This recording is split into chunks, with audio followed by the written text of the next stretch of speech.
Olá pessoal, tudo bem? Me chamo professor Iran Reis e o tema da nossa aula de hoje é hemograma nas anemias de baixa produção e seus diagnósticos diferenciais. Tá? Inicialmente, vamos relembrar o conceito de anemia. Anemia, de acordo com a Organização Mundial de Saúde, é uma condição fisiopatológica onde há redução nos níveis de hemoglobina ou de hematócritos. Tá? Para tanto, é necessário entender que o homem e a mulher possuem valores de referências diferentes, né? Existem diferenças nesses valores de referência para a idade, para o sexo e para o local onde o indivíduo mora, né? Indivíduos que moram a nível do mar, né? Como há uma grande concentração de oxigênio a nível do mar, esse indivíduo ele tem dificuldade de ter uma hipóxia, né? Comparado com o indivíduo que mora em regiões montanhosas, onde o ar é rarefeito em oxigênio. Então, comparativamente, esse indivíduo que mora a nível do mar, ele tem uma taxa de hemoglobina menor que o indivíduo que mora em regiões elevadas, de altas altitudes, porque esse indivíduo que mora em regiões elevadas, o seu corpo está condicionado para captar esse oxigênio com mais facilidade, para tanto ele aumenta a produção de hemoglobina. Comparando a idade, crianças e idosos eles tendem a ter menos hemoglobina comparado com um adulto normal. Por que isso acontece? As crianças, devido ao seu crescimento, né, a medula óssea às vezes não consegue compensar a produção de hemácias para acompanhar. A criança tende a ter uma hemoglobina menor, uma taxa de hemoglobina menor, comparada com o do adulto. E o idoso, devido à redução do seu metabolismo e também à dificuldade da medula óssea de fazer hiperplasia. A medula óssea do idoso tem dificuldade de fazer hiperplasia e ele tem dificuldade de reagir a um processo anêmico. Então, o homem ele tem a taxa de hemoglobina em média de 13 a 16, então hemoglobina abaixo de 13 ou hematócrito abaixo de 39 pode ser diagnosticado aí presença de anemia. A mulher, por ter menos concentração de hemoglobina do que o homem, comparado com o homem, essa anemia é diagnosticada quando a hemoglobina está abaixo de 12 e o hematócrito abaixo de 36. Por que a mulher tende a ter menos hemoglobina que o homem? Porque os hormônios sexuais femininos inibem a eritropoese e também a mulher menstrua todo mês e essa hemorragia fisiológica faz com que haja uma redução de células vermelhas e, consequentemente, redução de hemoglobina. Já o homem, a testosterona e os outros hormônios androgênicos, eles estimulam a eritropoese e o homem tende a ter mais hemoglobina que a mulher. Tá? Por isso que o homem está mais adaptado à atividade física devido à sua capacidade respiratória e de oxigenação que é mais eficiente do que da mulher. Tá? Lógico. E esses valores de referência, apesar de serem aceitos na maioria dos laboratórios, cada laboratório deve estabelecer seus próprios limites de normalidade, ou seja, esses valores de referência eles podem variar de laboratório para laboratório, de acordo com estudos internos e também de acordo com as máquinas utilizadas. Cada máquina, cada metodologia pode ter uma pequena variação de detecção. Então, o sangue do organismo ele pode sofrer alterações nos seus volumes, tá? Ou quando o plasma ele tem um aumento, ou quando o plasma tem uma redução, ou quando as células sanguíneas, o volume de células sanguíneas aumentam ou diminui. Então, essa alteração comparativa, essa alteração relativa entre líquido e elementos celulares pode gerar uma hemoconcentração ou uma hemodiluição. Um dos exemplos de hemoconcentração é quando o indivíduo ele fica desidratado. A redução do volume de água do organismo repercute na redução do volume de plasma sanguíneo e aí nós teremos um aumento relativo da concentração de células e uma redução relativa do plasma. Indivíduos com diarreia também pelo mesmo motivo, né? Há uma redução do volume de água no organismo e isso repercute na redução do líquido sanguíneo, do plasma. distúrbios intestinais pelo mesmo motivo. Há uma perda de líquido e uma redução da absorção de líquidos pelo intestino. Isso repercute também no volume de plasma. Indivíduos que fazem diálise peritoneal, essa redução do líquido causada pela diálise pode repercutir também no plasma. Indivíduos com acidose diabética, porque há uma diurese aumentada, isso também acaba reduzindo o volume de líquidos no organismo. Já o oposto, a hemodiluição, quando ocorre principalmente pelo aumento do volume de líquidos no organismo, acontece em condições fisiológicas, como a gravidez, ou em condições patológicas, que nós iremos falar mais adiante. Mas, voltando aqui para a gravidez. Devido à alteração dos níveis hormonais, nos últimos meses da gestação, a mulher, a maioria delas, elas têm um edema generalizado. E esse edema, essa retenção de líquidos acaba repercutindo também no volume sanguíneo, gerando uma diluição dos elementos celulares. Anemias carenciais também podem gerar uma redução no volume do volume de células e gera um aumento relativo do volume de plasma. Insuficiência renal devido à dificuldade de excreção de líquidos e a insuficiência cardíaca devido também à formação de edemas, devido à dificuldade de retorno cardíaco, o sangue ele não consegue remover o sangue venoso com eficácia e acaba gerando um edema, principalmente nos membros inferiores. Isso repercute também no volume sanguíneo. Macroglobulinemia é uma condição em que há produção de proteínas, em grande quantidade, e essa proteína em grande quantidade, ela acaba gerando um aumento de pressão osmótica, e isso gera uma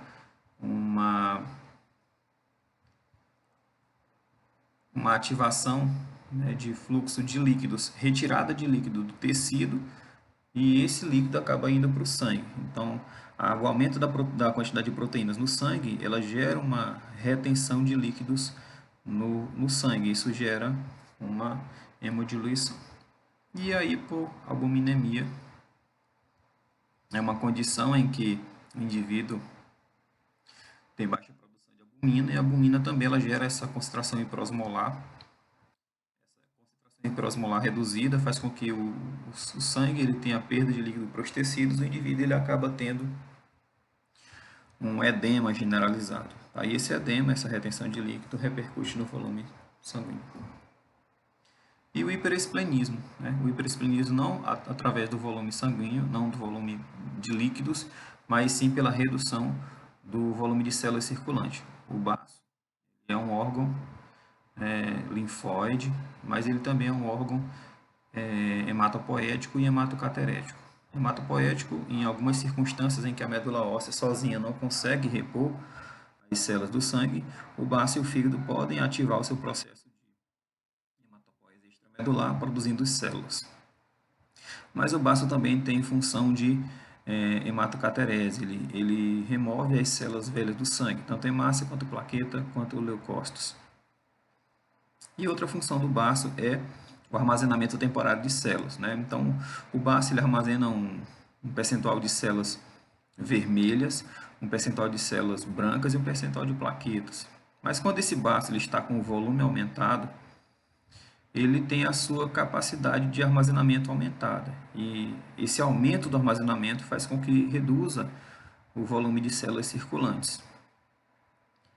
E isso acaba reduzindo o volume de elementos celulares, gerando um aumento relativo de líquidos no sangue. E também a posição ortostática, indivíduos que ficam deitados, que estão acamados por muito tempo, isso gera uma dificuldade de circulação, O indivíduo ele começa a ter edema no corpo, e esse edema, essa retenção de líquido gera uma hemodiluição. Então, o organismo ele não entra em anemia de forma fácil. Existem mecanismos que dificultam a instalação do estado anêmico. Um deles é o aumento da eritropoetina. Então, toda vez que o organismo ele começa a ter uma hipóxia, uma redução da oxigenação tecidual. Essa hipóxia ela é percebida principalmente pelos tecidos renais. Esse tecido renal, os fibroblastos do tecido renal, eles aumentam a produção de eritropoetina. Tá? Esse tecido renal ele produz uma quantidade basal de eritropoetina para manter a eritropoese. Mas em condição de hipóxia, esses fibroblastos, ao perceber essa hipóxia sanguínea, eles aumentam a produção de eritropoetina e isso repercute no aumento da produção de células vermelhas. Mais células vermelhas circulantes aumentam a absorção de oxigênio do meio ambiente. Outro mecanismo em que o organismo pode lançar mão para evitar a instalação da anemia é a produção aumentada da proteína 2-DPG. Essa proteína 2-DPG ela se complexa com a hemoglobina, né, com a oxihemoglobina. E essa hemoglobina, né, que está ligada ao oxigênio, a oxihemoglobina, quando ela complexa com a 2-DPG, ela reduz a afinidade com o oxigênio. Isso faz o quê? Faz com que essa hemoglobina ela tenha mais facilidade de perder esse oxigênio para o tecido. Então, essa hemoglobina oxigenada, ela perde esse oxigênio com mais facilidade e esse oxigênio ele é captado pelo tecido. Isso aumenta, né, a oxigenação tecidual. Outro mecanismo em que o organismo pode lançar a mão para evitar a instalação do estado anêmico é uma redistribuição sanguínea. Tecidos que não são nobres, ele vai sofrer uma vasoconstrição, principalmente a pele, né? A pele, ela não é tão nobre assim, ela não necessita tanto de nutrientes sanguíneos, tá? E esse sangue ele vai ser redistribuído para os tecidos nobres, então vai ocorrer vasodilatação em tecidos como o tecido hepático, tecido cardíaco, tecido pancreático, tecido intestinal, tecido nervoso central, tá? E também aumentando o débito cardíaco. O coração ele vai absorver, ele vai retornar mais sangue venoso, né, retirando o mais rápido possível esse gás carbônico, né, e aumentando o aporte de indução de oxigênio através do sangue arterial. É outro mecanismo que o organismo pode lançar mão para evitar a instalação do estado anêmico. Então, a anemia ela pode ser classificada tanto fisiopatologicamente quanto morfologicamente.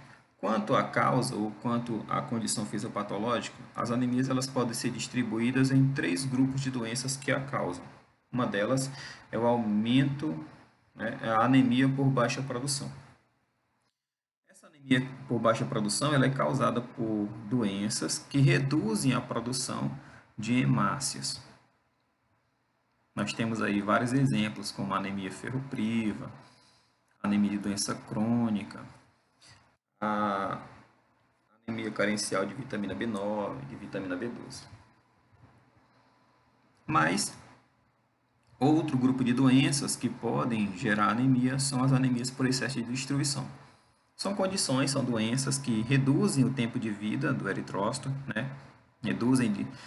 O eritrócito ele não consegue viver 120 dias, ele acaba vivendo menos que isso. E quando ele é destruído mais rapidamente, a quantidade de células vermelhas circulantes se reduz, consequentemente reduz a quantidade de hemoglobina, gerando uma anemia.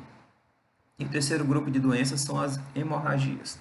Hemorragia aguda ou crônica, né? Uma hemorragia interna ou externa, qualquer tipo de hemorragia. Ela gera perda de sangue, de elementos, né, células vermelhas.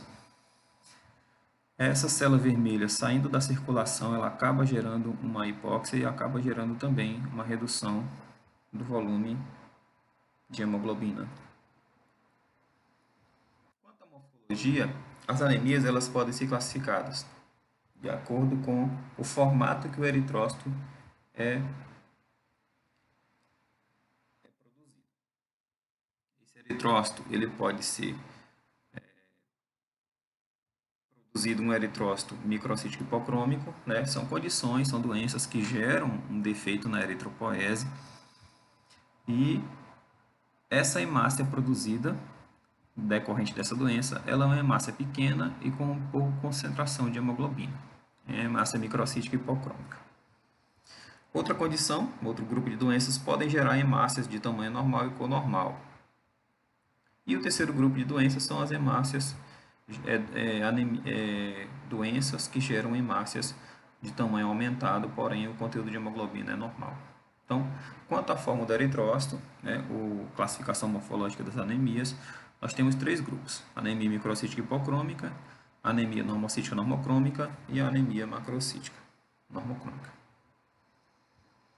Então, a respeito das anemias microcíticas hipocrômicas, quando a gente recebe um hemograma para analisar, quando a gente olha que o indivíduo tem redução de hemoglobina, redução de hematócrito, redução de VCM e redução de CHCM, né, a gente já sabe que o indivíduo tem uma anemia microcítica hipocrômica. Mas existem várias doenças que podem ocasionar anemias microcíticas hipocrômicas. A primeira coisa que a gente vai perceber no hemograma é que essas anemias microcíticas hipocrômicas elas podem gerar uma população homogênea de células, né? Ou seja, o RDW vai estar dentro da normalidade, ou elas podem gerar populações com o tamanho da hemácia diferente, ou seja, o RDW vai estar aumentado. Exemplo de anemias microcíticas hipocrômicas com RDW aumentado é a anemia carencial de ferro. Isso acontece devido ao processo de homeocitose, que é o processo de distribuição do ferro, né? O macrófago medular, que ele está repleto de ferro, ele vai transferir esse ferro ligado à sua ferritina para os eritroblastos. Esse processo de transferência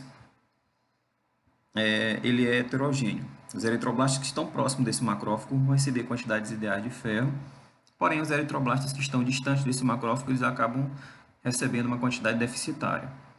Então, aquelas hemácias que receberam quantidade normal de ferro, eles vão sintetizar quantidades normais de hemoglobina. Aqueles eritroblastos que receberam pouca quantidade de ferro vão sintetizar pouca hemoglobina e, consequentemente, eles vão ter um conteúdo interno de hemoglobina deficitário.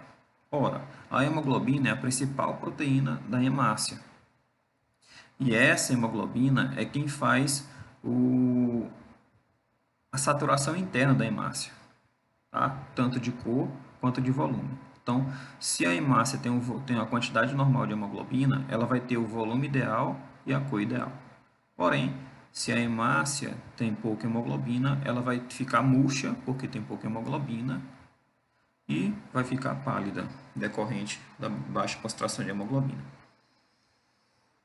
Então, as anemias microcíticas hipocrômicas, elas podem ser do tipo hemolíticas, né? Aquelas doenças que geram uma destruição precoce dos eritroblastos, dos eritrócitos, como as talassemias, e não hemolíticas, como a deficiência de ferro, as anemias sideroblásticas e as doenças crônicas, que nós iremos discutir mais à frente. Bom, inicialmente, como exemplo de anemias microcíticas hipocrômicas, a anemia ferropriva é a que tem mais interesse clínico. Por quê? Porque a anemia ferropriva é, de longe, a anemia mais prevalente no mundo e também a de mais fácil tratamento. O diagnóstico precoce dessa anemia ferropriva, ela pode evitar complicações sistêmicas, né? Quando o indivíduo tem uma anemia ferropriva e essa anemia é severa, isso repercute na hipóxia de vários tecidos e gera um transtorno, né, no funcionamento desses organismos, desses órgãos, desses sistemas, que podem causar sérias consequências. É importante também fazer uma identificação da anemia por má ingestão de ferro, que é a principal causa, um defeito nutricional, né, de má absorção e de sangramentos, né? Como a ciência já sabe, a comunidade acadêmica, a anemia ferropriva ela pode ser causada por esses três fatores: uma má nutrição, né, um defeito nutricional, que é a principal causa.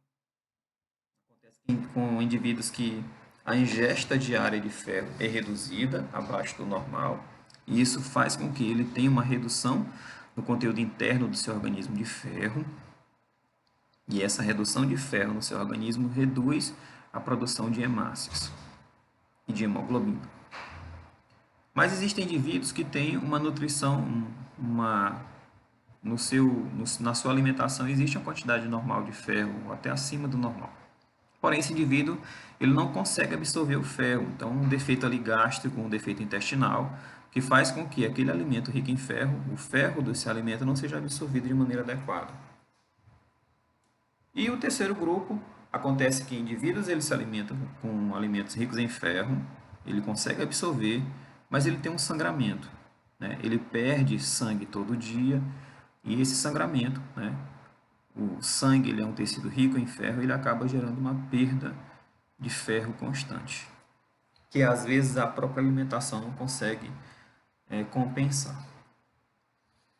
Em ambientes hospitalares é importante distinguir a anemia carencial de ferro por outras condições, né, como anemia causada por doenças crônicas, por processos inflamatórios e também causada por infecções, que nós iremos discutir nessa aula mais na frente. Então, como é que se faz o diagnóstico diferencial da anemia ferropriva? Primeiro, se deve avaliar os níveis de ferro no organismo, nos principais compartimentos. Então, como é que eu faço a confirmação diagnóstica do paciente que tem anemia ferropriva? Eu vou analisar todos os compartimentos do corpo dele que tem que ter ferro, e se esses compartimentos estiverem pobres em ferro, eu fecho o diagnóstico, digo que o paciente não tem ferro no organismo. Então, que compartimentos são esses? Então, onde é que o ferro ele pode ser encontrado no organismo humano? Primeiro, o compartimento de uso, né? O eritrócito. A hemácia está sendo utilizada. Então, eu vou analisar ali os níveis de hemoglobina. Então, um dos parâmetros para analisar se o paciente tem anemia ferropriva é a própria hemoglobina. Se tem pouca hemoglobina, né, tem pouco ferro. O outro é o compartimento de reserva, que são as proteínas que armazenam ferro. Então, eu vou analisar os níveis de ferritina e hemosiderina. Terceiro é o compartimento de transporte, a transferrina. Eu vou analisar a quantidade que o indivíduo tem de transferrina no seu sangue e como essa transferrina está saturada. O indivíduo ele pode ter transferrina, mas essa transferrina está vazia, né? Tem uma proteína ali, transferrina, porém ela tem poucos íons de ferro ligado a ela. Então, além de eu dosear a transferrina, eu preciso fazer o cálculo da capacidade total de ligação ao ferro, né? Quanto de ferro está ligado a essa transferrina? Essa transferrina está circulando vazia ou cheia, repleta de ferro? E por último, o compartimento de síntese. A gente analisa os receptores eritrocitários de transferrina. Então, esse receptor eritrocitário de transferrina é aquele receptor que vai receber o ferro do macrófago medular para que o eritroblasto ele sintetize a hemoglobina. Então, se eu quero saber se o indivíduo tem ferro no seu organismo, eu preciso analisar todos os compartimentos do seu organismo. Compartimento de uso, de reserva, de transporte e de síntese. Bom? Então, o indivíduo que tem anemia ferropriva, ele vai ter o ferro sérico, né, que é o ferro sendo transportado pelo sangue de forma livre, reduzido. A ferritina sérica vai estar reduzida. Por que a ferritina sérica está reduzida? Ora, a ferritina ela funciona como uma espécie de armazém. Tá? Então, se eu não tenho nada para armazenar, para que eu vou gastar minha energia sintetizando ferritina?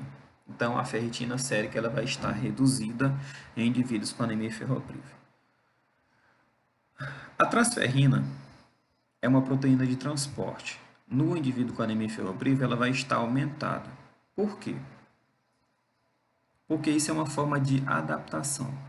O indivíduo está com pouco ferro circulante. E o organismo ele aumenta a produção de transferrina para que o pouco ferro que esteja circulando ele seja transferido imediatamente para os órgãos de depósito e os órgãos de síntese. Se o indivíduo, por exemplo, ele conseguir absorver uma quantidade aumentada de ferro, né, por um momento qualquer, o organismo dele vai estar adaptado para captar mais rapidamente esse ferro, né, transportar ele pelo organismo e chegar até os órgãos de interesse. Então, essa transferrina vai estar aumentada. Porém, a capacidade total de ligação ao ferro, ela vai estar reduzida, ela vai estar aumentada. tá? Existe aí uma certa confusão com esses dois índices, né? A capacidade total de ligação ao ferro e a saturação de transferrina, porque um é o inverso do outro. A capacidade total de ligação ao ferro, ele analisa os compartimentos que estão vazios da transferrina, né? Comparando aí com um ônibus, né? Quando eu tenho um coletivo, a capacidade total de ligação ao ferro é como se eu contasse quantos assentos vazios estão nesse coletivo. Então, a transferrina no indivíduo com anemia ferropriva, ela vai ter uma alta capacidade de ligação ao ferro, porque essa transferrina está aumentada, porém ela está vazia em ferro, porque não tem ferro, praticamente tem uma pequena quantidade de ferro no organismo do indivíduo. Então, a capacidade total de ligação ao ferro, fazendo uma analogia, uma comparação com um ônibus, né, é como se fossem os assentos vazios. Já a saturação de transferrina é como se eu contasse os assentos que estão ocupados por ferro, tá? Então, o indivíduo com anemia ferropriva, ele vai ter uma baixa saturação de transferrina, porque existe muita transferrina no sangue dele, porém, essa transferrina está vazia, né? Está transportando pouco ferro. E o receptor solúvel de transferrina vai estar reduzido porque tem pouco ferro para... Perdão, vai estar aumentado porque esse receptor esse eritroblasto, ele vai estar tentando captar o máximo possível de ferro. Existe uma diferença entre anemia ferropriva e anemia sideroblástica. Porém, no hemograma, esse paciente ele é praticamente idêntico, o hemograma do paciente com anemia ferropriva com o hemograma do paciente com anemia sideroblástica. Ambos têm quantidade de hemácia reduzida, quantidade de hemoglobina reduzida, quantidade de hematócrito reduzido, VCM reduzido, HCM reduzido, CHCM reduzido e o RDW aumentado.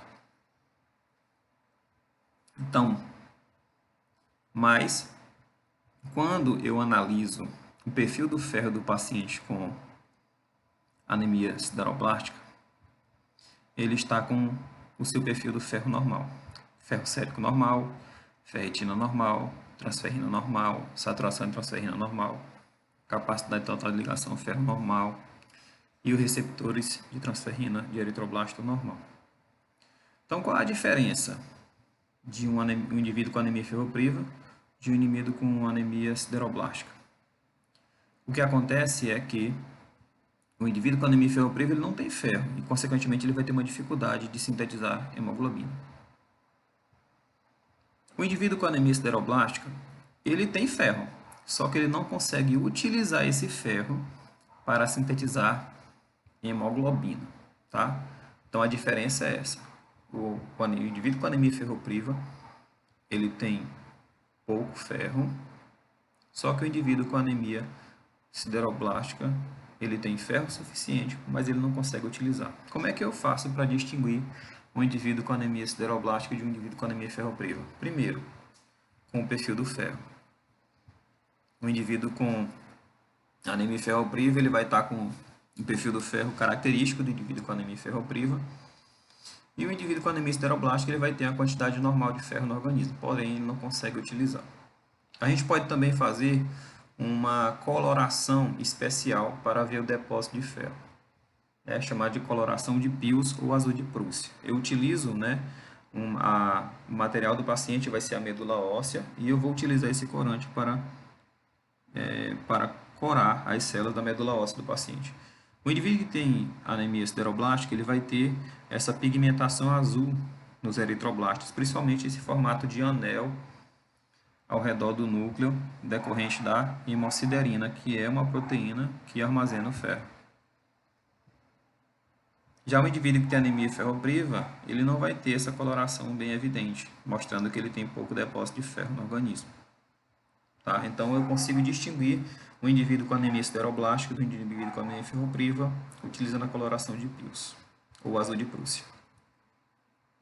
A anemia ferropriva, como eu já falei em várias aulas,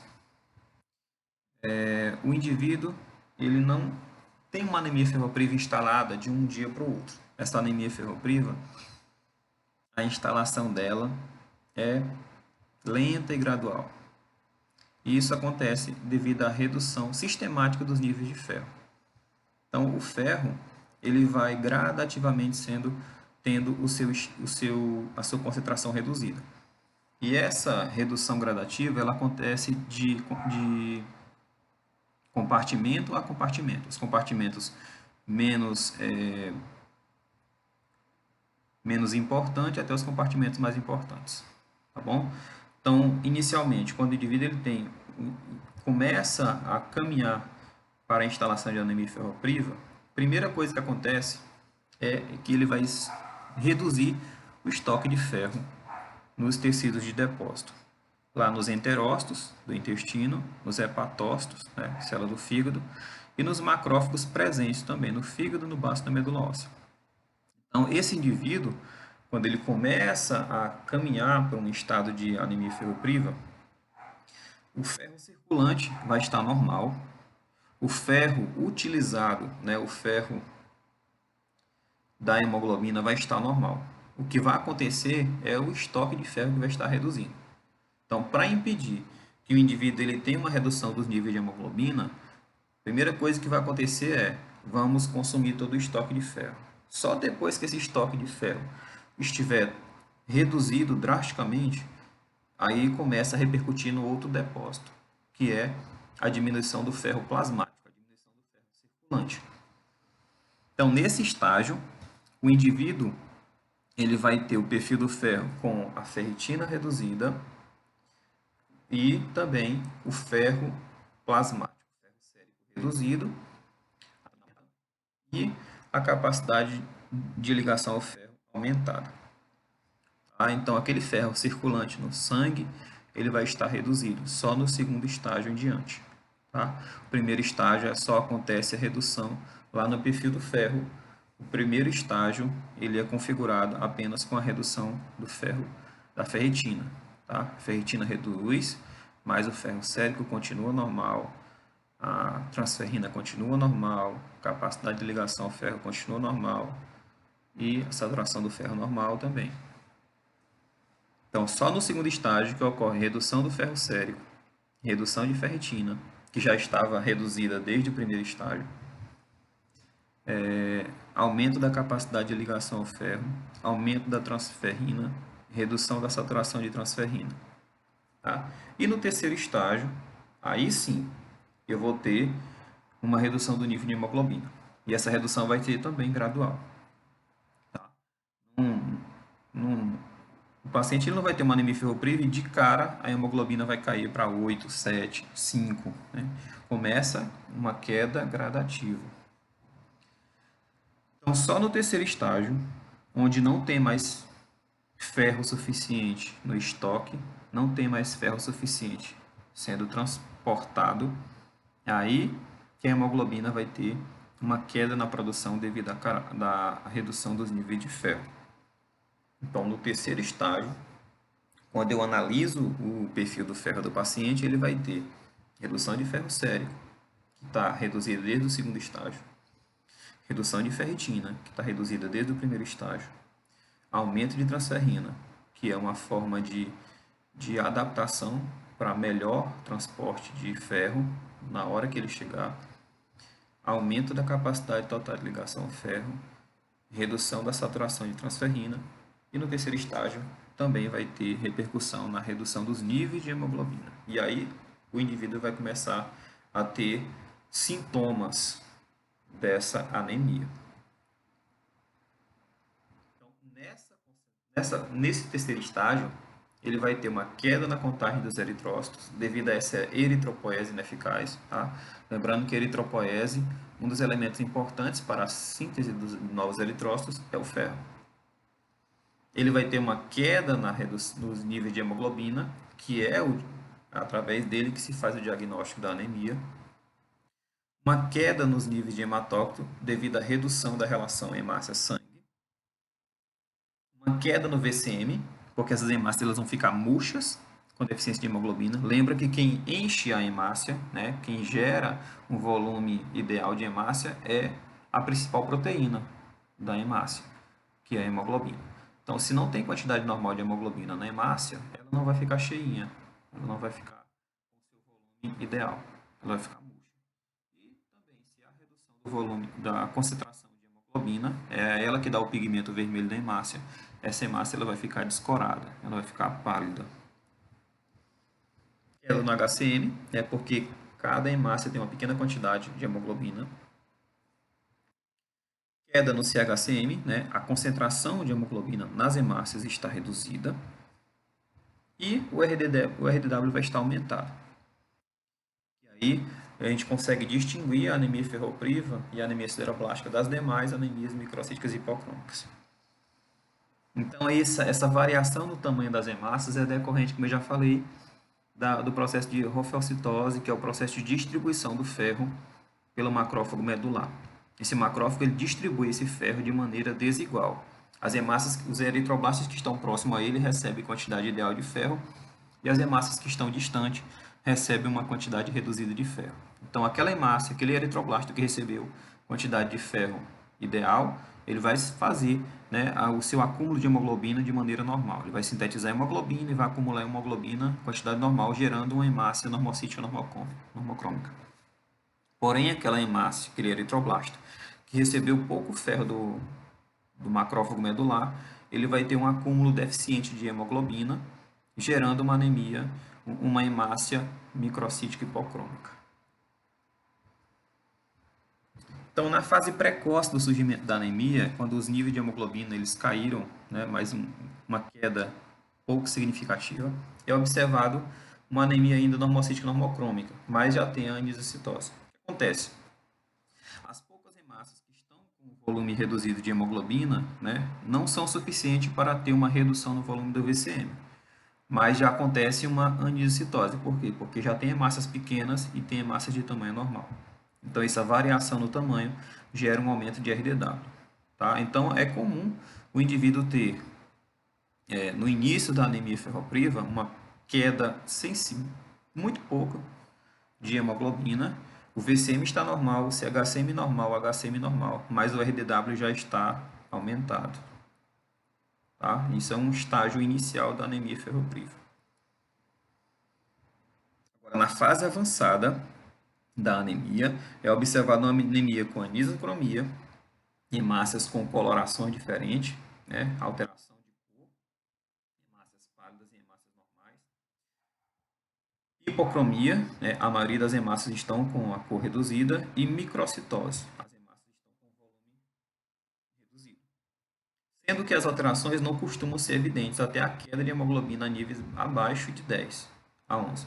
Então, aquele hemograma bonitinho da anemia ferropriva, bem característica, com hemoglobina baixa, hematócrito baixo, VCM baixo, HCM baixo, CHCM baixo, RDW aumentado, nem sempre vai acontecer. Só acontece quando os níveis de hemoglobina estão abaixo de 10. Ou seja, quando a anemia ela já está com um grau moderado. Então, a anemia com grau brando, né, quando o nível de hemoglobina está abaixo do normal, porém não está abaixo de 10, isso caracteriza uma anemia branda. Isso gera uma anemia, né, que o hemograma dele vai ser um hemograma com VCM normal, CHCM normal, só o RDW que vai estar aumentado. Agora, quando esse nível de hemoglobina cai abaixo de 10, quando se instala uma anemia moderada, aí a gente consegue ver aquele hemograma bem característico da anemia ferropriva.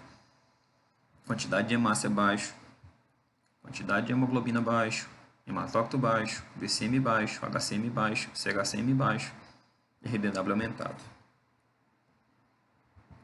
Já a anemia de doença crônica, ela causa também uma anemia microcítica hipocrômica, né, quando a doença crônica de base é grave e cursa por longo tempo.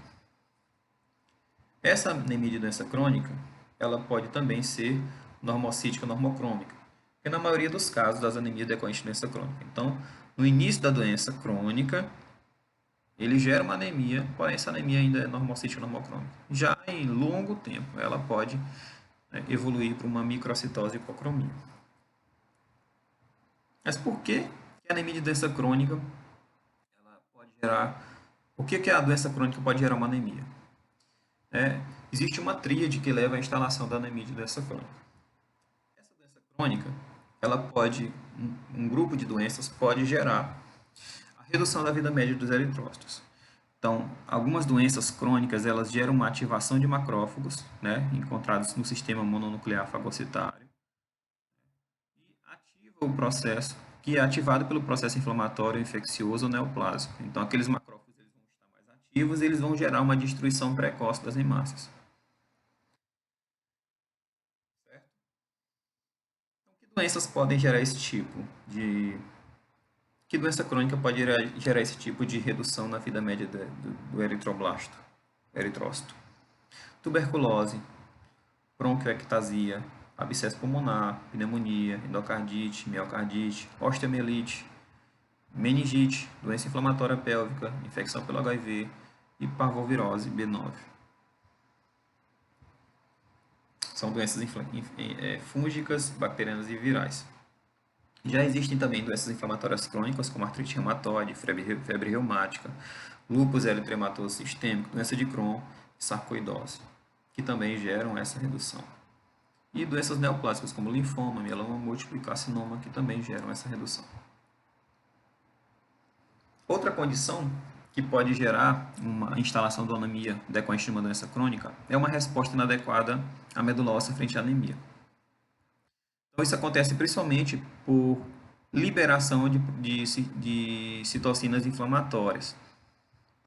Essas citocinas inflamatórias produzidas pelo macrófago ativado lá no tecido inflamado, ele vai liberar interleucina 1, interleucina 6, fator de necrose tumoral alfa, interferon gama. Essas substâncias elas induzem a produção de epsidina. Lembra que a epsidina é uma proteína que regula os níveis de ferro no organismo. A epsidina ela bloqueia a ferroportina. Então, quando há um aumento da produção de epsidina, o ferro ele permanece nas células de depósito. Eles permanecem dentro do hepatócito, dentro do enterócito, dentro do macrófago e não são transportados e utilizados para sintetizar novas hemácias. Então, quer dizer que o indivíduo ele tem ferro no organismo, porém esse ferro ele está enclausurado, ele está de quarentena dentro das células de depósito. Então, o processo inflamatório, né, decorrente da liberação de interleucina 1, interleucina 6, fator de necrose tumoral alfa e interferon gama, essas substâncias aumentam a produção de epsidina. E isso bloqueia a ferroportina e impede a saída de ferro das células de depósito. Por que isso acontece? Isso é uma forma de proteção do organismo. Sem ferro circulante, os micro-organismos, né, que causam infecção, eles têm dificuldade de se proliferar. Né? O ferro ele é um elemento muito importante para a multiplicação de micro-organismos. Então, se meu organismo ele reduz a oferta de ferro para o parasita, para o patógeno, esse patógeno ele vai ter dificuldade de se proliferar. E isso facilita, né, o controle microbiológico produzido pelo sistema imunológico. Então, as células de defesa elas vão ter mais tempo, né, e mais chance de destruir esse patógeno e gerar a cura do indivíduo. E também pode ser causada por distúrbios no metabolismo do ferro. Então, as doenças crônicas podem gerar um desses três efeitos. Então, como é que o metabolismo do ferro ele vai estar, de certa forma, acometido? A síntese de lactoferrina, que é uma proteína semelhante à transferrina, com mais afinidade pelo ferro, isso retém o ferro e impede a transferência do ferro aos precursores eritrocitários. Essa lactoferrina ela é produzida pelos neutrófilos. Então, no caso de infecções bacterianas, o neutrófilo ele faz justamente isso. Ele aumenta a produção de lactoferrina, libera no sangue. Essa lactoferrina ela sequestra o ferro circulante e impede que esse ferro seja utilizado pelos micro-organismos que estão invadindo o tecido. Tá? Também ocorre o aumento do sequestro esplênico. Então, o que acontece? As células vermelhas elas também vão ficar mais tempo no baço do que circulando. Isso reduz também a quantidade de ferro circulante. Então, como é que a gente analisa um hemograma e percebe que o paciente pode ter uma anemia de doença crônica? O indivíduo ele tem uma anemia discreta a moderada, e geralmente ele tem uma anemia normocítica normocrômica, ou seja, o VCM está normal e o CHCM está normal, ou pode ser uma anemia microcítica hipocrômica. Vai depender da gravidade da doença de base, tá? Então a gente pode encontrar essas duas situações. Então, quando essa anemia de doença crônica ela não é hemolítica, os reticulócitos vão estar com a quantidade. A população é homogênea, ou seja, o RDW vai estar normal. Então, sendo normocítica normocrômica ou microcítica hipocrômica, o RDW vai estar normal. Isso diferencia, por exemplo, da anemia ferropriva, em que o RDW vai estar aumentado e também na anemia escleroblástica. Ocorre também uma deficiência de ferro. O ferro diminuiu horas após o início da doença. A capacidade total de ligação ao ferro diminui de maneira lenta. A ferritina é uma proteína de fase aguda. Além de ser uma proteína de depósito, a ferritina é uma proteína inflamatória. O fígado produz grande quantidade de ferritina em processos de infecção e inflamação. E esse processo acontece devido à síntese aumentada de citocinas inflamatórias. Então, aquela interleucina 1, interleucina 6, fator de necrose tumoral e interferon gama produzido pelos macrófagos no tecido inflamado, isso acaba ativando, aumentando a produção de ferritina pelos hepatócitos. E isso gera o quê? Isso gera uma transferência do ferro circulante para os tecidos de depósito, reduzindo a oferta de ferro para os patógenos que estão invadindo o tecido. A determinação de receptores de transferrina é a maneira mais adequada para diferenciar uma anemia de doença crônica de uma anemia de deficiência de ferro. Então, a transferrina ela vai estar aumentada no indivíduo com anemia ferropriva, né, porque é uma adaptação, ele está apto a transportar qualquer ferro que aparecer na circulação. E o indivíduo com anemia de doença crônica, ele vai ter uma transferrina reduzida.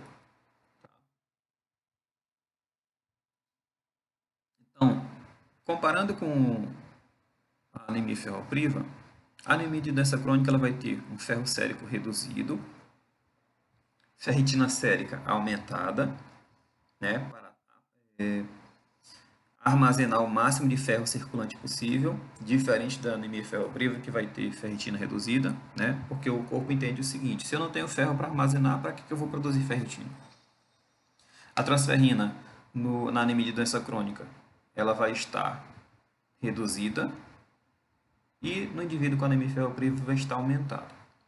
A capacidade total de ligação ao ferro na anemia ferropriva vai estar aumentada, na anemia de doença crônica vai estar normal ou reduzida. Saturação de transferrina na anemia ferropriva vai estar reduzida, na anemia ferropriva ou na anemia de doença crônica vai estar normal ou aumentada. Então, para a gente entender melhor, na anemia ferropriva,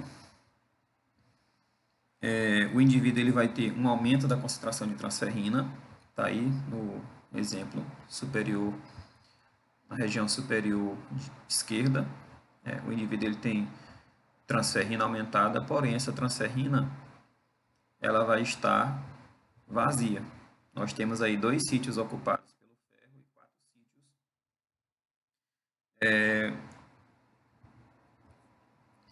vazios. Então aqui é um exemplo de transferrina que está com a capacidade de ligação ferro alta. E também nós temos ferro circulante. Então o ferro ele pode ser encontrado na forma livre no plasma ou ligado à transferrina. Comparando com a saturação de transferrina, nós temos aqui, por exemplo, a saturação de transferrina aqui em torno de 30%.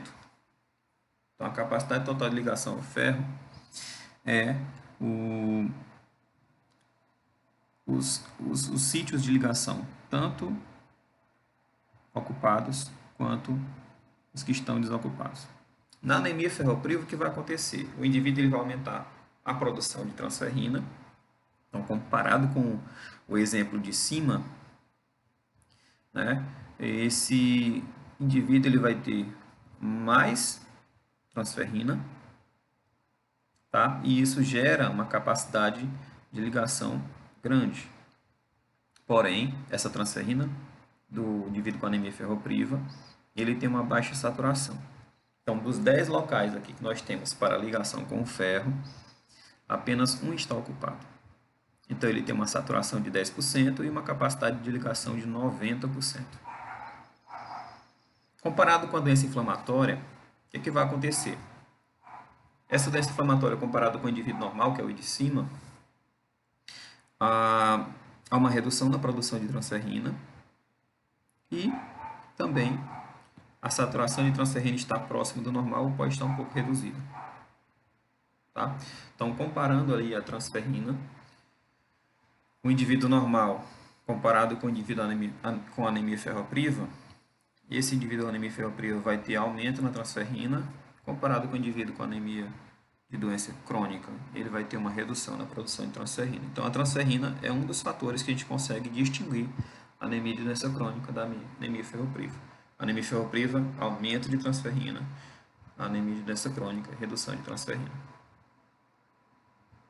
A anemia sideroblástica, que é aquela anemia que o indivíduo tem quantidade normal de ferro, porém ele não consegue utilizar esse ferro para sintetizar a hemoglobina, ele pode ser causado por um defeito na utilização do ferro e na produção do grupamento M, né?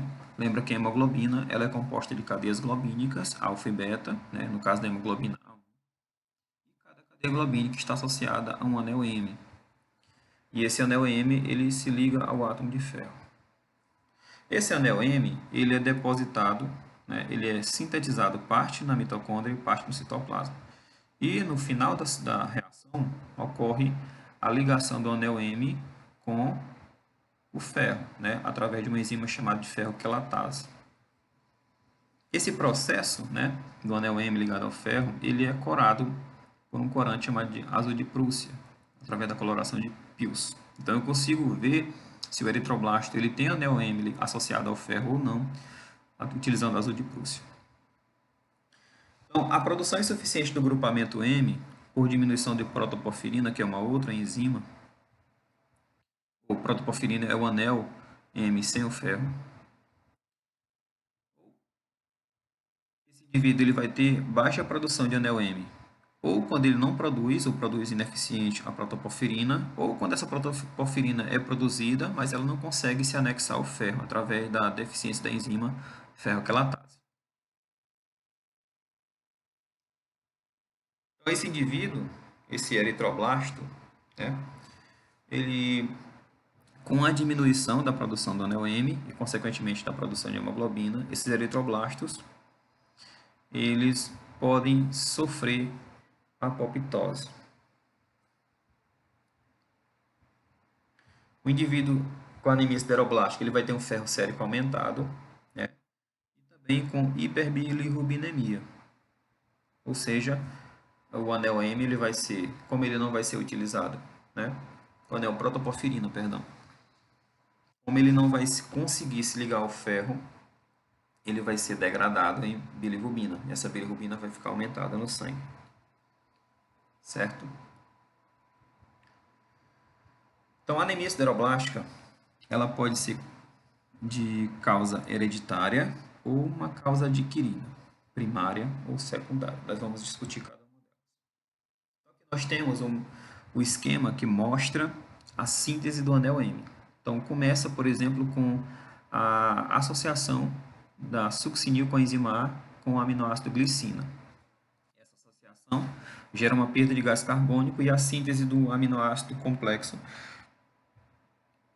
chamada de aminoácido aminolevulínico, ou ALA.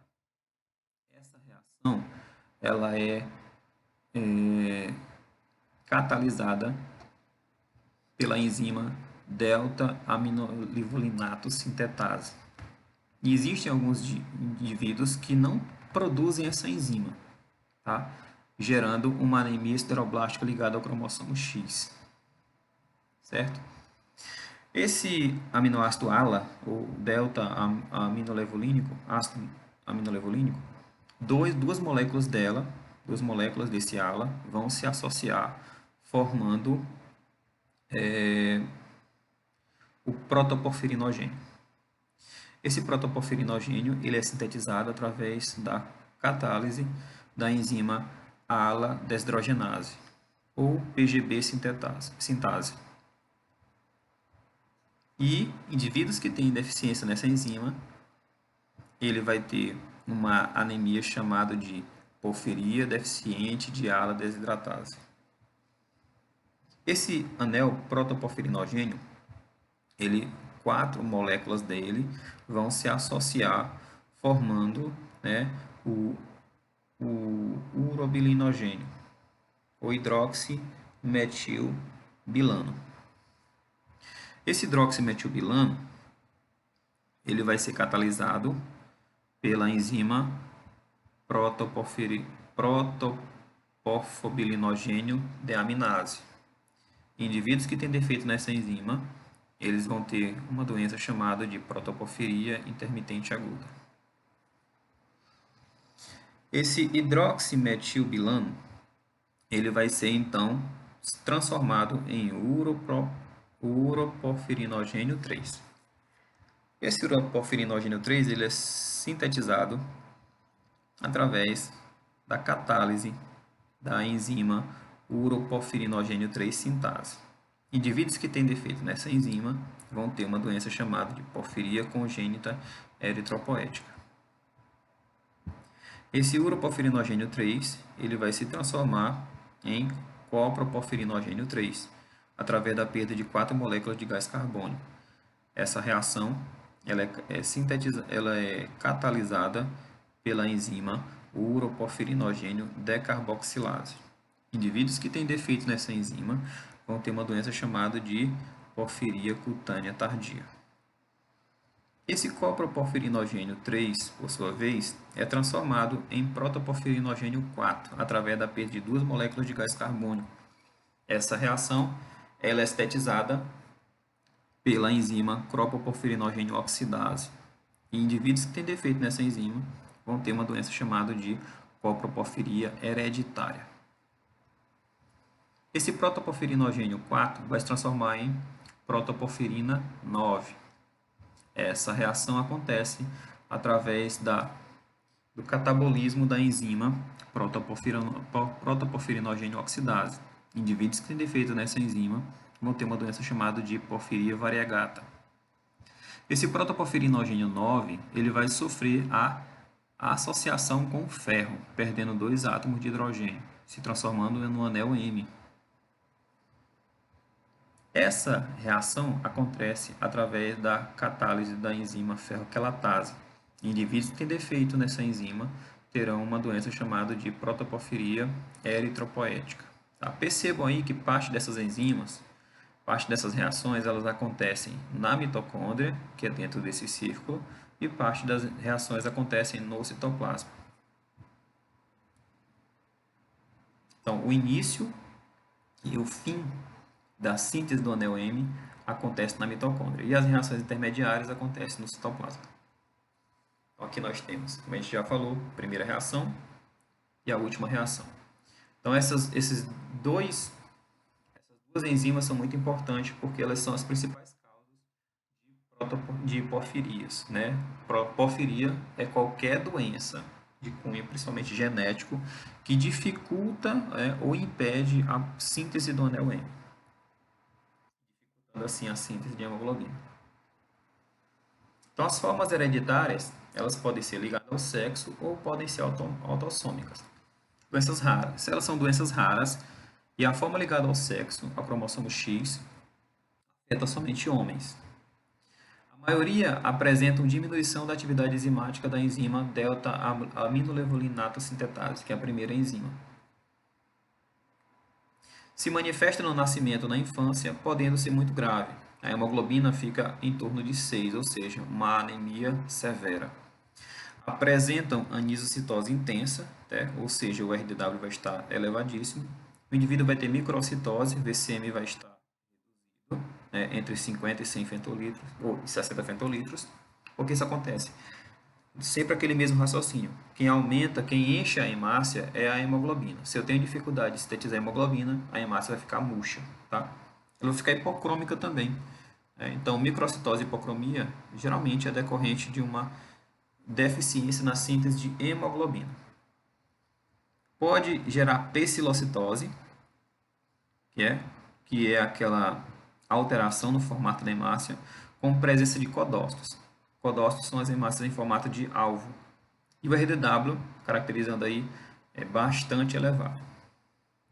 A contagem de leucócitos e plaqueta é normal, né? Porque o defeito vai estar na síntese de hemoglobina.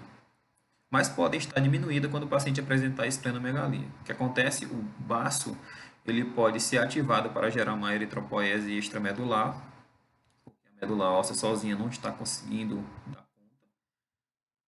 E essa esplenomegalia pode aumentar o sequestro esplênico, reduzindo a quantidade de leucócito e plaqueta circulante. As formas adquiridas podem ser primárias ou secundárias. As formas adquiridas primárias são classificadas como síndrome mielodisplásica.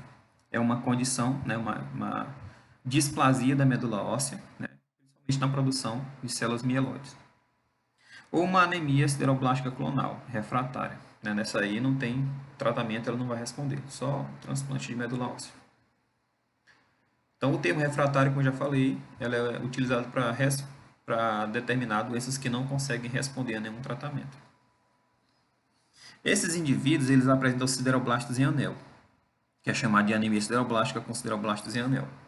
Isso é só visualizado na coloração de pios, né? Utilizando a medula óssea para fazer a coloração de pios, que é utilizando o corante azul de Prússia. Essa anemia sideroblástica ela é consequência de uma eritropoese ineficaz por defeito na célula-tronco pluripotente. Então, decorrente ali do blasto, né, da célula-tronco. Essa célula-tronco ela tem uma meia-vida normal ou diminuída e podem apresentar alterações no seu processo de amadurecimento. O ferro sérico e o ferro de depósito estão aumentados, mas a síntese de hemoglobina está diminuída. A apoptose aumentada, né, decorrente dessa má formação. E as células apresentam alterações cromossômicas, envolvendo principalmente trissomia do cromossomo, principalmente envolvendo o cromossomo 5, 11, 20 e o cromossomo Y, no caso de deleções. E também trissomia do cromossomo 8. Em torno de 10% dos pacientes, a anemia evolui para a leucemia mieloide aguda. Então, como é uma doença clonal genética, eles também podem sofrer uma mutação que gere a formação de leucemia mieloide aguda. Geralmente acontece entre 10 e 15 anos após o nascimento. Não é comum em pessoas com idade inferior a 50 anos, exceto em pacientes que foram tratados com radioquimioterapia, devido ao tumor maligno. Então, esses indivíduos que têm anemia sideroblástica adquirida primária, esses indivíduos eles podem apresentar sintomas antes dos 50 anos só quando forem tratados com radioterapia ou quimioterapia. Em muitos casos, a doença é diagnosticada em exames de rotina e outras vezes pelos sintomas de anemia que o paciente apresenta. O indivíduo ele vai apresentar uma hemoglobina, né, que varia entre 7 e 10, ou seja, uma anemia moderada até podendo chegar até severa. Anemia de moderada a intensa ou severa, geralmente é uma anemia macrocítica, podendo ter uma população de células hipocrômicas, o que caracteriza o dimorfismo celular. O RDW muitas vezes está discretamente aumentado.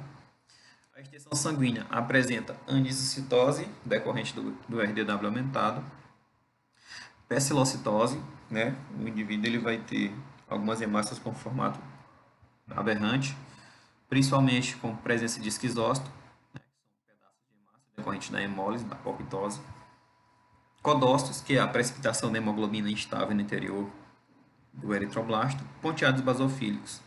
Ocasionalmente pode ser visto também eritroblastos. Então, o indivíduo pode ter uma eritroblastocitose. Contagem de reticulócitos é normal. Contagem de plaquetas de leucócitos geralmente são normais e pode ocorrer diminuição da quantidade de leucocitário. E também da linhagem de plaquetas, né? Podem também ocorrer trombocitose ou trombopenia.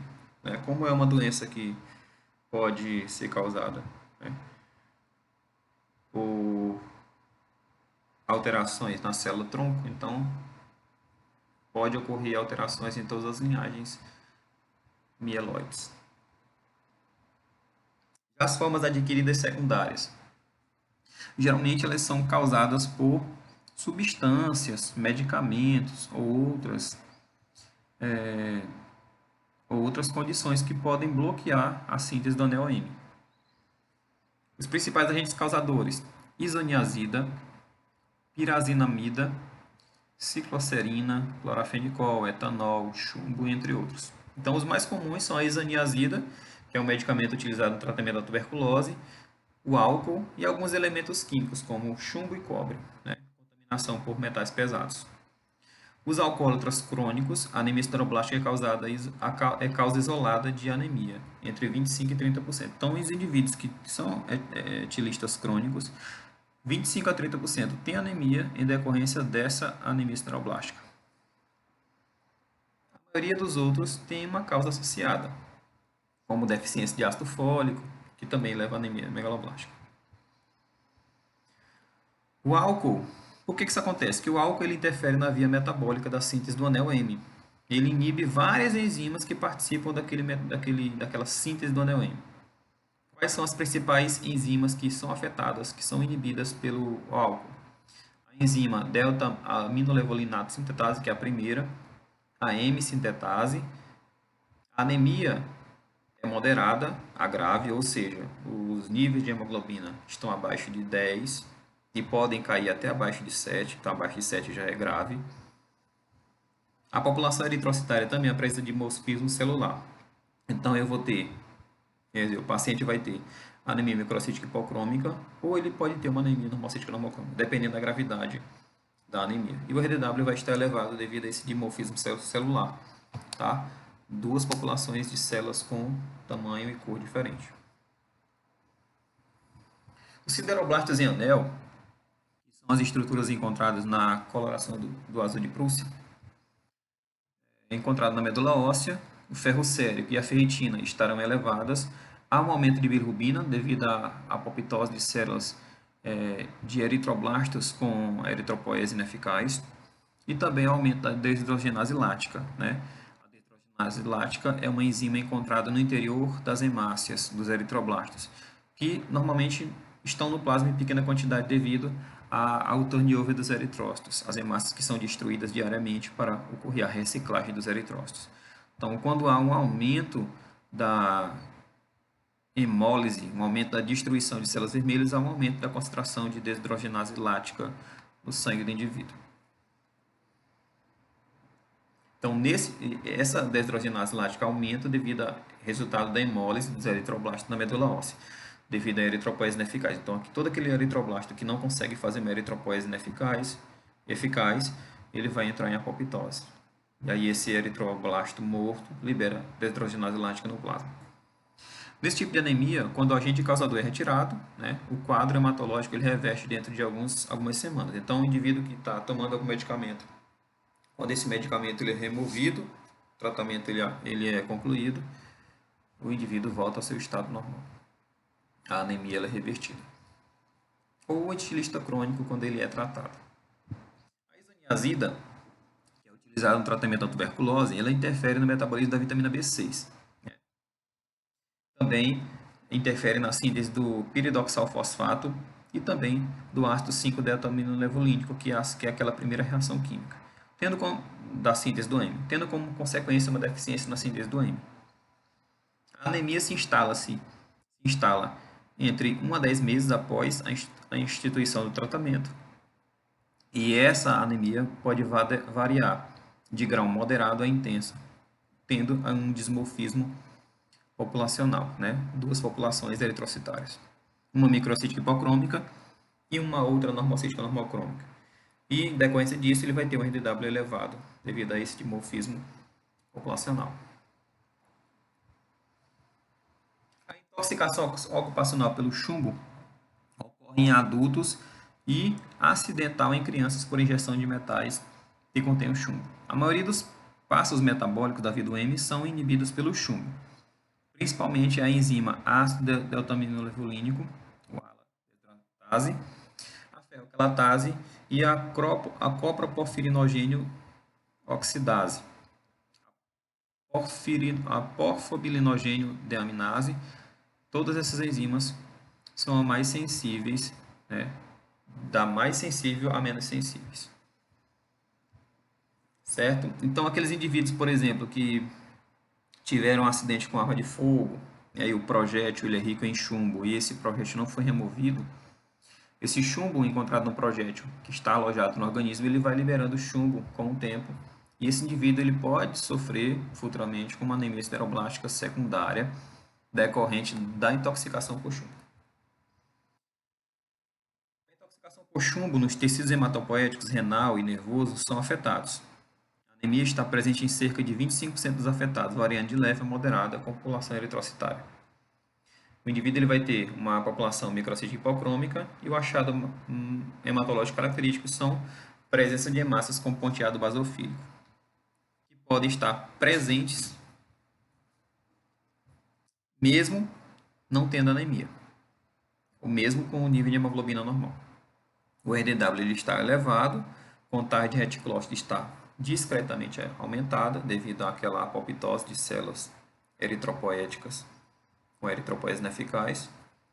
Os níveis de ferro sérico estão normais ou discretamente aumentados e a ferritina está normal. Então, nós conseguimos aí identificar essa anemia utilizando o perfil do ferro, analisando o hemograma e também analisando a coloração do azul de Prússia. Existem também as anemias microcíticas hipocrômicas hemolíticas, ocasionada principalmente pelas hemoglobinopatias. São doenças que geram a síntese de hemoglobina aberrante. As hemoglobinopatias podem ser classificadas como hereditárias, o indivíduo já nasce com ela, ou adquirida.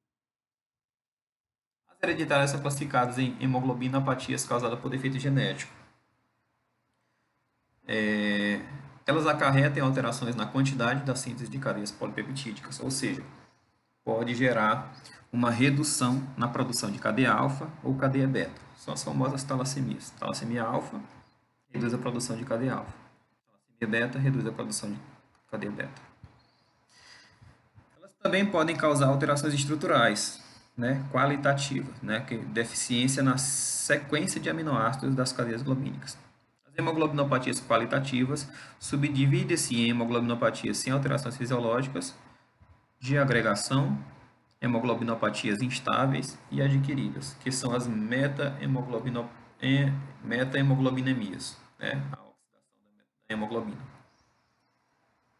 Então, as hemoglobinopatias elas podem ser estruturais, como hemoglobina S, hemoglobina C ou hemoglobina D, onde há uma alteração na sequência de aminoácidos das cadeias beta, ou elas podem ser quantitativas, baixa produção de cadeia alfa, talassemia alfa. Baixa produção de cadeia beta, talassemia beta. Ou ela pode ter um fenótipo talassêmico.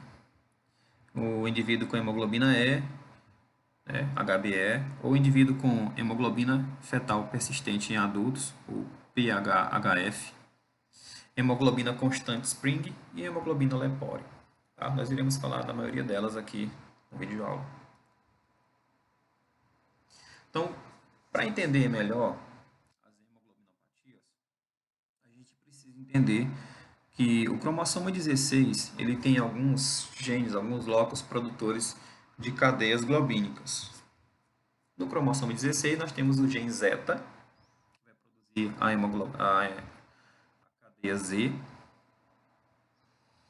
o locus A1, que vai produzir cadeia globínica alfa, e o A2, que produz também cadeia globínica alfa. Então, cada cromossomo 16 ele vai ter uma região produtora de cadeia zeta e vai ter duas regiões produtoras de cadeia alfa. E o cromossomo 11 ele vai ter um loco produtor de cadeia epsilon, dois locos produtores de cadeia gama, produzindo cadeia gama, e um loco produtor de cadeia delta e um loco produtor de cadeia beta. Então, primeiras semanas de gestação, O embrião ele vai ter uma hemoglobina chamada de Grower-1 ou Grower-2. A Grower-1 ela vai ser composta por duas cadeias zeta e duas cadeias epsilon. E a Grower-2 vai ser formada por duas cadeias alfa e duas cadeias epsilon. Da 12ª semana até o 6º mês, o indivíduo, o embrião, ele vai ter predominantemente no seu sangue a hemoglobina fetal, que é formada por duas cadeias alfa e duas cadeias gama.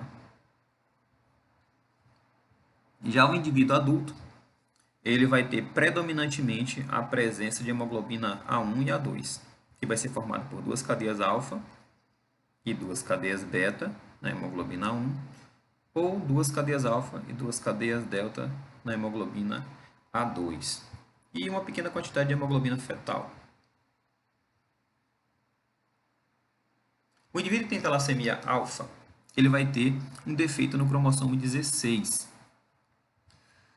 Tá? Esse cromossomo 16 ele vai ter um ou mais regiões produtoras de cadeia alfa deficiente.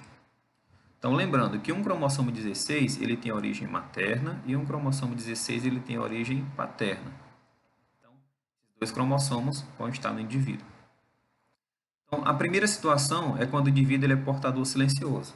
Então, dos dois cromossomos 16 que ele tem, ele vai estar normal e o outro cromossomo vai estar com uma das regiões produtoras ineficaz, inativado, deficiente. Então, ele pode ser alfa-alfa barra alfa menos, ou alfa menos barra alfa-alfa. Ou seja, ele recebeu um cromossomo da mãe ou um cromossomo do pai com uma região produtora de cadeia alfa defeituosa. Já a talassemia alfa menor acontece quando as 4 regiões produtoras de cadeia alfa, 2 estão defeituosas. Pode acontecer ou quando o indivíduo tem um cromossomo totalmente operante e o outro cromossomo inoperante, ou 2 cromossomos com uma região produtora e uma região inoperante. Então, a talassemia alfa menor pode acontecer quando o indivíduo tem 2 cromossomos 16, com ambos com uma região deletada, ou um cromossomo 16 totalmente ineficiente e o outro cromossomo 16 totalmente eficiente. Já o indivíduo com doença hemolítica da hemoglobina H, das 4 regiões produtoras do cromossomo 16, ele vai ter apenas uma região produtora. Então, geralmente ele recebe um cromossomo 16 totalmente inoperante para a produção de cadeia alfa e um cromossomo 16 com metade da capacidade de produção. Então, ele vai ser genótipo alfa traço, traço, traço. E quando o indivíduo ele recebe cromossomo 16, tanto do pai quanto da mãe, ineficiente, ele vai ter uma condição chamada de hidropsia fetal. Esse indivíduo ele vai ser abortado. Então, a talassemia alfa é quando, durante o processo de síntese de cadeia globínica, o indivíduo ele vai ter eritroblastos anormais, formando agregados insolúveis de cadeia beta. Esses agregados eles vão gerar uma morte celular devido à eritropoese ineficaz. Então, todo eritroblasto que não consegue sintetizar a hemoglobina normal, ele vai induzir a apoptose. E isso gera um aumento na absorção de ferro. E essa absorção de ferro intestinal e estomacal pode gerar um acúmulo de ferro no organismo, gerando uma hemocromatose secundária. Não é genético. Ele vai aumentar a absorção de ferro para tentar compensar a eritropoese ineficaz, gerando uma hemocromatose. E aqueles eritrócitos que foram produzidos com agregados de cadeia beta, eles vão ter a sua destruição precoce. Então, esses eritroblastos com agregado de cadeia beta, eles vão ser destruídos no baço, gerando uma anemia.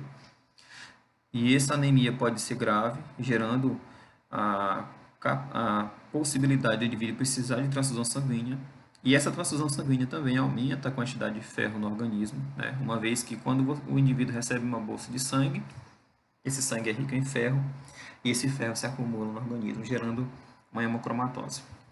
Não genética, apenas secundária. O indivíduo também, decorrente dessa destruição de hemácias com agregado de cadeia beta, que são as hemácias em codócito, ele vai ter uma hipóxia tecidual, que isso gera uma produção de eritropoetina aumentada, e isso gera uma expansão da medula óssea, uma hiperplasia. Isso pode gerar alterações esqueléticas, que a gente chama de faces talassêmicas. Os ossos da face do rosto, elas vão estar dilatadas devido ao aumento da medula óssea, da hiperplasia da medula óssea nesses ossos, gerando deformidades nos ossos. Então, essa talassemia alfa decorre da síntese de hemoglobina de Bartes, que são formação de 4 cadeias gama associadas na vida embrionária, ou a hemoglobina H, que é a associação de cadeia beta-4 na vida pós-embrionária. Essas condições geram a forma mais grave da doença, tá? Chamada de talassemia alfa maior. E tem a hidropsia fetal, que é uma condição que o indivíduo não consegue sintetizar cadeia alfa, e ele não produz nenhum tipo de hemoglobina do adulto, então ele vai ter incapacidade de sobreviver ao meio extrauterino. Logo após o parto, ele morre ou é abortado antes do parto. A talassemia alfa, ela varia de acordo com a expressão da doença, né? Desde formas extremamente graves, que são incompatíveis com a vida, até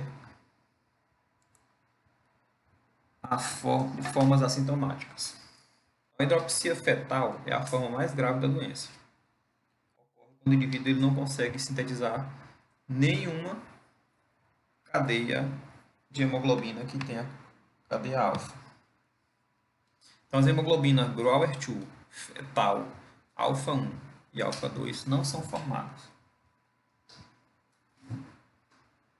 O feto ele apresenta a hemoglobina de Bartes, que é a associação de 4 cadeias gama, de 80 a 90% de hemoglobina H, que são 4 cadeias beta, e hemoglobina de Portland, que são 2 cadeias zeta e 2 cadeias gama. Percebam aí que essas hemoglobinas, todas elas não têm cadeia alfa, né? Porque nessa condição o indivíduo ele não sintetiza cadeia alfa. Esse quadro clínico, conhecido como hidropsia fetal, acarreta a morte do embrião na fase fetal ou logo após o nascimento.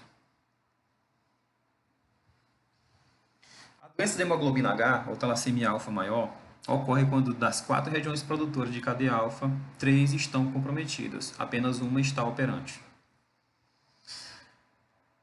Ocorre a presença de hemoglobina de Bartes, que é a tetramerização de cadeias gama, ou gama 4, e após o nascimento, a formação da hemoglobina H, que é a tetramerização da cadeia beta, ou beta 4, na fase neonatal. Essa hemoglobina H, as hemácias que possuem hemoglobina H, quando elas são coradas com o corante de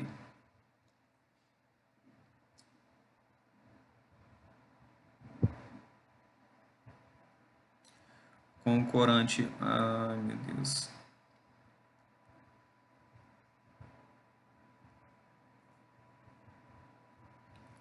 azul de metileno não, meu Deus. O corante utilizado para detecção de reticulócito, a gente consegue ver essa hemoglobina H, né, ligada à membrana plasmática da hemácia e forma uma célula que a gente chama de hemácia em golf ball, hemácia em bola de golfe. Como consequência, o paciente tem uma maior anemia hemolítica crônica, também é chamada de alfa-talassemia maior. A talassemia alfa menor, dos 4 regiões produtoras de gene, regiões produtoras de cadeia alfa, 2 estão inoperantes e 2 estão operantes. Isso proporciona uma boa concentração de hemoglobina A ponto de não apresentar anemia, ou quando apresenta, ser discreta. Apresentando uma concentração reduzida de hemoglobina H, o quadro de alfa-talassemia menor muitas vezes é confundido com anemia ferropriva pelo fato de apresentar uma microcitose hipocromia e CHCM em torno de 31. Porém, o que faz a exclusão de uma anemia ferropriva é que o RDW desse paciente ele é normal. Lembrando que o RDW do paciente com anemia ferropriva sempre vai estar aumentado. Como é feito o diagnóstico das talassemias alfa? O portador silencioso ele tem 3 genes funcionantes na cadeia alfa, o que proporciona uma quantidade de cadeia alfa suficiente para o paciente não apresentar sintomas clínicos nem hematológicos, podendo apresentar, após o nascimento, 2% de hemoglobina de Barthes, que é a tetramerização de cadeia gama. O diagnóstico da alfa-talassemia é feito pelo hemograma e pela eletroforese de hemoglobina com pesquisa de hemoglobina H. Pesquisa de corpos de inclusões eritrocitárias, realizadas com azul de cristal brilhante, era esse corante que eu estava tentando lembrar, ou novo azul de metileno, dão resultado positivo para a hemoglobina H com hemácias em bolas de golfe ou golfball. Já a talassemia beta é quando o indivíduo tem defeito no cromossomo 11, que é onde vai ter a produção, o gene produtor de cadeia beta. Então, no cromossomo 11, tem o locus do gene produtor de cadeia beta, mas também tem o gene produtor de cadeia epsilon, gama e delta. Em indivíduos normais, são herdados um gene da mãe ou do pai, o tocante ao gene beta. O genótipo normal é designado como beta-beta, e esse é o indivíduo normal. A nomenclatura beta+ é usada para ilustrar uma produção diminuída do gene, enquanto a representação beta-0 indica a ausência da produção. Então, esse gene ele pode estar totalmente eficaz, parcialmente eficaz ou ineficaz. Nas talassemias, ainda pode ocorrer uma diminuição muito discreta na produção do gene, que é conhecido como portador silencioso. As beta-talassemias podem ser classificadas como talassemia mínima, menor, intermediária e maior. Talassemia beta maior, chamada de beta-0 e beta-0, ou seja, os dois genes produtores de cadeia beta, um em cada cromossomo 11, não produzem cadeia beta. É a forma mais grave de manifestação clínica. Ele não vai produzir cadeia beta, é uma anemia hemolítica com intensa microcitose e hipocromia, intensa policromatofilia, porque há uma apoptose intensa dos eritroblastos ineficiente e há uma síntese intensa de hemácias jovens. A reticulocitose pode variar de 5 a 15%. O indivíduo ele vai ter icterícia devido à destruição das hemácias e metabolização do NEL-M, aumento da produção de bilirrubina indireta. Ele vai ter esplenomegalia devido à intensa atividade fagocitária do baço. Esse baço ele vai estar fagocitando as hemácias com precipitação de hemoglobina instável. E também alterações esqueléticas devido à expansão da medula óssea. A hemoglobina vai estar abaixo de 7, mostrando que é uma anemia grave, severa. São encontrados frequentes eritroblastos, hemácias com núcleo na circulação, codócitos, que são hemácias com precipitação, eritrócitos com hemácias com precipitação de hemoglobina instável, e hemácias com ponteados basofílicos, mostrando uma eritropoese intensa. Aumento de hemoglobina 2 e hemoglobina fetal. Então, o indivíduo, para compensar a não produção de hemoglobina 1, ele vai sintetizar hemoglobina 2 e hemoglobina fetal para compensar. Lembrando que hemoglobina 2 são 2 cadeias alfa e 2 cadeias delta. Então, é independente de cadeia beta, que é o que está sendo prejudicado. E hemoglobina fetal são 2 cadeias alfa e 2 cadeias gama, também independente de cadeia beta. O diagnóstico laboratorial é feito pelo hemograma e pela eletroforese de hemoglobina com dosagem de hemoglobinas A2 e fetal. Então, o indivíduo com talassemia beta ele vai ter aumento da produção da concentração de A2, aumento da concentração de fetal e redução ou ausência de cadeia beta, dependendo do tipo. No caso da talassemia beta maior, ele vai ter ausência de hemoglobina A1. A talassemia beta intermediária pode ser gerada ou quando o indivíduo tem 2 genes beta com redução de produção, ou um gene beta inoperante e um gene beta 100%. A talassemia beta intermediária possui hemoglobina em torno de 7 a 10, ou seja, é uma anemia moderada. O indivíduo ele tem hipocromia, microcitose intensa, presença de codócitos, ponteados basofílicos, codócitos que são hemácias com precipitado de hemoglobina instável, ponteado basofílico decorrente da presença de ferritina, precipitação de ferritina, eritroblastos, que são hemácias com núcleo, e reticulócitos, que são hemácias jovens. Isso acontece, o reticulócito pode ter um aumento de 3 a 10%. O indivíduo também apresenta esplenomegalia, icterícia, que pode ser discreta, sem ou com poucas alterações esqueléticas. Então, aquelas faces talassêmicas podem estar presentes ou não. É uma anemia hemolítica com o mesmo quadro clínico e hematológico da talassemia beta maior, só que a intensidade é reduzida.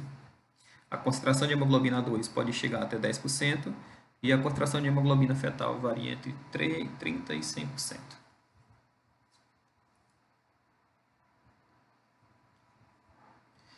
A talassemia beta menor acontece quando o indivíduo ele tem um gene comprometido e o outro um comprometimento reduzido e o outro totalmente funcional.